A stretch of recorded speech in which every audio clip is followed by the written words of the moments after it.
with no whistle. This is what she got poked in the eye with. Could it just be that Caitlin Clark is like one of the most talented She is women talented. basketball players There's no in question the history of the country? She comes on, she does amazing things, and then people say people say all of a sudden I'm now interested in something I wasn't before. Look at the attendance, look at the viewership, and then they watch the games, and she's constantly being abused. She was stabbed in the eye last night. Caitlin Clark is box office. She's doing this, and instead of giving her credit, y'all tried to make it about, oh, y'all poo-pooing the old guard. Y'all never talked about the old guard like this. Nah, I ain't gonna let it slide. Caitlin Clark, unanimous rookie of the year. But what's even more impressive. So yeah, pretty much Caitlin Clark got poked in the eye. They got kicked out of the playoffs. But some people were saying it was an accident. Some people were saying that it was like intentional. I don't think it was intentional. Well, I watched that part of the play to see was it intentional. It didn't look intentional. I think it was an accident. And then you got people on CNN, and you know what I'm saying. Some people take shit a little bit too far, but let's hop into the clip real quick so I can show y'all the eye poke. Let's get into that. First playoff game of 2024. That's the poke. Now, if you go back and look at it, a little slow-mo. 90 seconds into the first playoff game of 2024. During the Indiana Fever's opening matchup against the Connecticut Sun in 4. See it again. Playoff game of 2024. During the Indiana. What do you think? I don't know. It seemed like an accident to me, or like she planned it. Said like, I'm gonna do it right this, and I'm gonna just snake out her ass. I mean, it seems like an accident. So you look at it a little more like an accident to me. I don't think she intentionally meant to poke the young lady in the eye.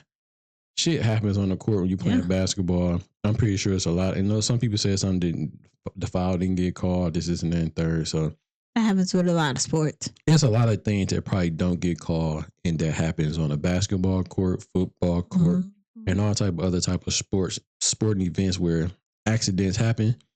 And, people take it and run with it like it's just. It's still that whole rivalry. Now, if she'd have been there like this, I might be with y'all. When she came down, her hand came, and I think she might have been trying like to. Yeah. I mean, I don't think she intentionally did it, but, everybody have their own opinion. That's just mine. And mine's as well. Too. So let's hop into this other clip because, people are saying like it's a racial tension because at one of the games some of the women the fans be saying racial marks to the players and stuff like that, and these are some of the fans that I guess people are saying that Caitlin Clark brought to the game, like these new people that came to the game because of her. Okay.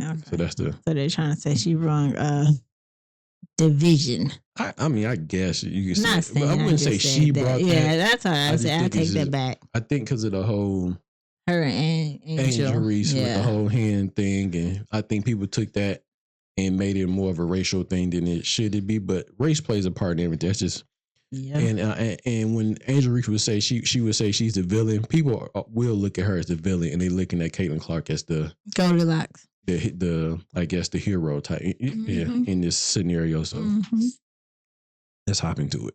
You say that this is a mirror of what we're living in our broader society. I feel like sports, politics, and culture always intersect. I think the story of Caitlin Clark and Angel Reese, the rivalry, which really isn't a bad rivalry or a true rivalry on the court, is a good thing. I understand that both of these young ladies, and I'll relate it to the race in just one moment. Both of these young ladies were already defined, and they already had to play roles before they even stepped on the court, just based on where they come from, how they were raised, and how they conduct themselves. So when we see Angel Reese doing the "you can't see me" ring finger to Caitlin Clark, the optics of this black girl really taunting this white girl was hard for all of America to see. They're like, how dare? But that is a rite of passage. When you win, that's how you play sports. You have the right to trash talk. But the reason why this relationship, this rivalry is so compelling is because it's what this country is built on. It's black and white. Yeah. And if people want to be interested in black and white, take a look at the race. When did the race get really interesting? When a black woman entered the race. And then now we have all of these conversations about whether or not Kamala is black enough. Is she too black? Was she doing things she wasn't supposed to be? And there are all of these racial issues that are coming up that have nothing to do with the election, and that is exactly what's happening with this. I don't think people even know what Caitlin Clark's politics are. Well, they got a glimpse. Well, by the way, I don't even think her liking a post suggests that she's endorsing let me just Kamala. explain, because I think if anybody missed it, Taylor Swift did her post endorsing Kamala Harris and encouraging people to vote. Caitlin Clark liked this post, which caused a huge uproar because I think people assumed that she was, because she's white, that she is conservative or Republican. I don't know. But it wasn't just that, though, Abby. I think the issue is that there were a lot of people who called themselves fans of Caitlin Clark, and frankly, and I know you found this, Carrie, that the reason that they became so vocal about their fandom of her was because they were using her as a wedge and a weapon against the black women in the league. And they co-opted the narrative because the league, the WNBA is a league of LGBTQIA. Like you just don't want to. A third of the league is, and they're black women, and you can't really market that to America. So here you have this woman from Iowa who they think is hetero and living the life that she is supposed to live, and accordingly, and doing all the things that represents basketball. So we just projected all this. We have projected. I think that's onto these basketball players. Couldn't it just be that Caitlin Clark is like one of the most talented She is women talented. basketball players There's no question in the history of the country? She comes along, she does amazing things, and then people say people say all of a sudden I'm now interested in something I wasn't before. Look at the attendance, look at the viewership, and then they watch the games. And she's constantly being abused. She was stabbed in the eye last night. She was not stabbed in the eye. She wasn't stabbed. I knew he was going to get on my nerves. It was physical. There's one thing I think we can all agree upon. She got stabbed in the eye. Even if people believe that this is a reflection and a microcosm of where the country is, there are really rarely two young women who are doing a better job than the adults in this country, than Angel Reese and Caitlin Clark. They are standing, like Caitlin Clark, she had to stand there and not, what was it? She didn't get MVP, she didn't get something, and they were like, all these cameras in her face, and she's a young 20-something woman, and she's like, it makes me want to be better. I want to be a better player. This is, our political leaders could learn more from these two women being able to stand. Oh, I think so. Because you know what? I want our political leaders to make more layers. They put it aside and they focus on the win. One more layer to this discussion, because Caitlin Clark she burns my soul. Does she now? And I have to admit that. Because of the simple fact that I'm a huge South Carolina Gamecock fan, and Don Staley is like Jesus, Martin Luther King, and Don Staley in my household. But I will say this, Caitlin Clark has done an amazing job at handling the scrutiny and handling the press. And one of the layers that I will add on to this, and it's a little bit different from the way we discuss race in American politics, is that the men who discuss the WNBA, specifically Shannon Sharpe and Stephen A. Smith, just don't know shit about women's basketball. And when you have that layer of anti-intellectual debate that manifests itself within this discussion, it makes it a cancer. And so, we're having these debates, and so it's not just Scott talking about that she got scratched in the eye, or what did you say? It was stabbed. Stabbed in the eye. But it's when you're having these robust discussions about who was the best player in the WNBA, or WNBA MVP voting, or who should be in the WNBA finals, and you have these people who just don't know about it but are inserting themselves in the conversation, it provides for a more cancerous narrative than we deserve. And to add on to that, Bakari, we also should mention that Angel Reese has had to be subjected to an incredible amount of racist abuse because of this rivalry. Now I got to defend Kim Mulkey and Angel Reese. But I didn't say Kim Mulkey. I think both of these ladies, I think both of the camps, I think camps that love Angel Reese and camps that love Caitlin Clark have been especially nasty to both of these young ladies while trying to defend them. And what they're doing is co-opting their own issues and their beliefs, and they're putting them on these young ladies. And that's when I said it was already decided that Caitlin was going to be America's darling. and that villain, and that Angel Reese was going to be a villain based on how she conducts herself and based on the way she ran against the Gamecocks last year and Raven Johnson. It's a typecast that fits very conveniently into how society wants to see. Of course, it's the same thing with Larry Bird and Magic Johnson. I think your point about projection is right. But it helps the sport. You need inertia. Competitives, you need a story. You need this storyline. You need people to I just find. think look at it didn't come with the toxicity. But that's what this country's built on, young friend. It is built on toxicity. I think your point about projection is right. People are looking at this as a projection of themselves, and they support one side or the other. The WNBA is having one of their most successful seasons. Women's sport is on the rise, whether it's basketball or soccer. And there are 2 young women in this country who are standing up and facing the most scrutiny. And they like each other. And you know what's celebrate women's sports and women's success. They live at the intersection of unity and also peace because they do enjoy one another. They like each other. We got to get Kayla some goggles. That's all I'm saying. We got to get her some goggles. Oh my God. Those eyes. It's like somebody tapping you. You said, "Oh, I was attacked." It's dangerous out there. So yeah, I agree with Sean. Who? Ain't that her name? Yeah, yeah. I get what she was saying. Like, and it definitely had to be a villain and a hero, and that all started from the NCAA. Was NCAA women's championship? Whatever the women's. Yeah. So that whole hand gesture, the ring, it all kind of started stemmed from that one in particular moment. And that moment, to me, am I saying? I can't say the word. Patacotic? No. Ooh. What's the word when you launch? Patacotic? I mean, look at you talking about me. Because you keep saying catapulted. Catapulted. There you go. You said catapulted. Let me put some catapulted on it. He catapulted both of them to stardom. You know what I'm saying? Unfortunately, Angel Reese as the villain and Caitlin Clark as the hero. You know what I'm saying? So that's kind of how that played out for both of them. And it's a success for both of them, you know what I'm saying? And, you know, they both take scrutiny on both sides from, you know what I'm saying, everybody from this, and then third. Yep. So, yeah, I mean, and I do think race played a part of it, you know, with the whole, the people that came to the game, calling players out their name and stuff like that. That was a situation that happened.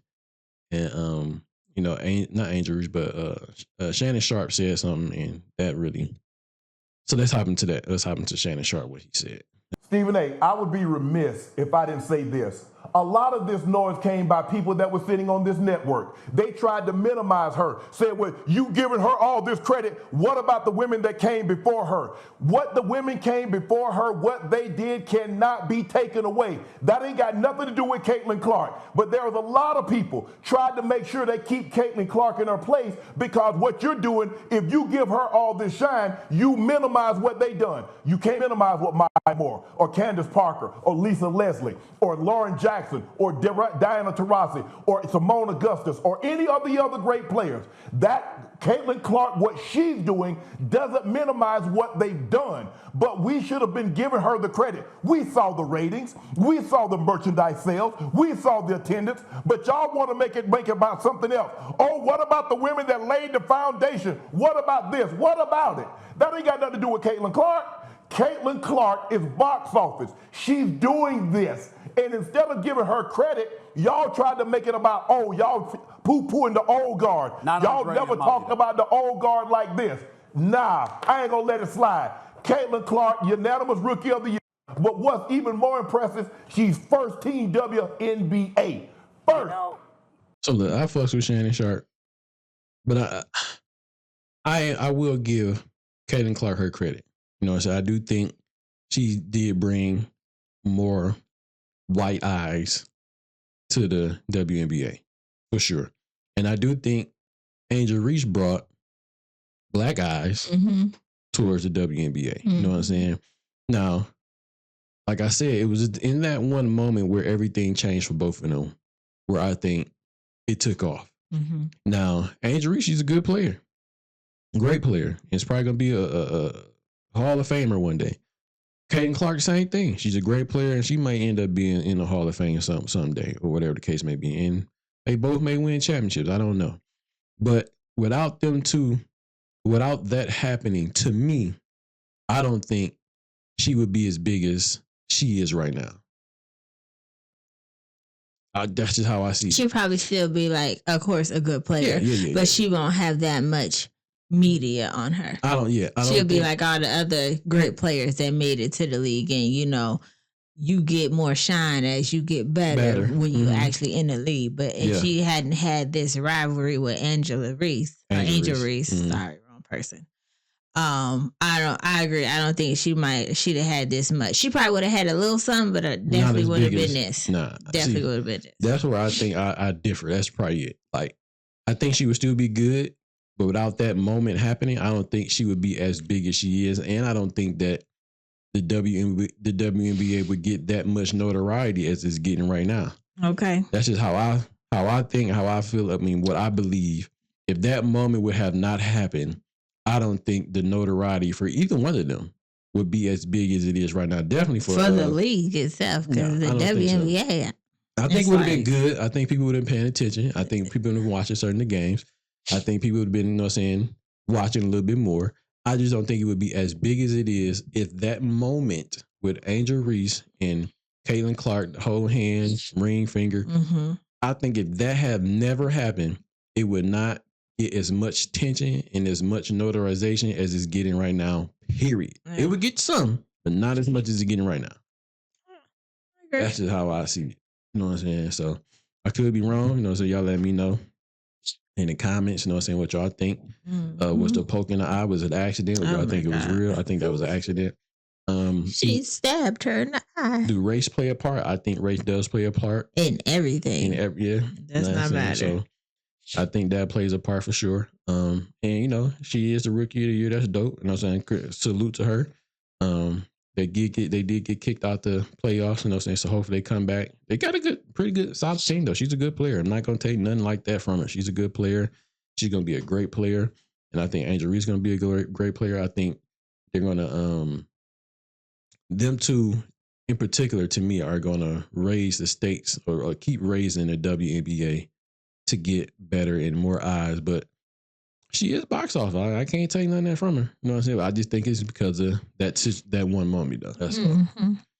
And she's showing that she's taking that moment, and she's broadcasting her talent. She got good talent. She could play, she could pass, she could shoot. She broadcasting what she could do, that's for sure. So, but you got anything? Nope. I'm not into sports like that, but, I get it. I can understand what people are saying. All right, man. So, you know what I'm saying? Y'all let us know what y'all think. Leave the comments in the below, man. So drop a comment. And that's all we say over here. Be safe, be honest, be real. 100. Peace.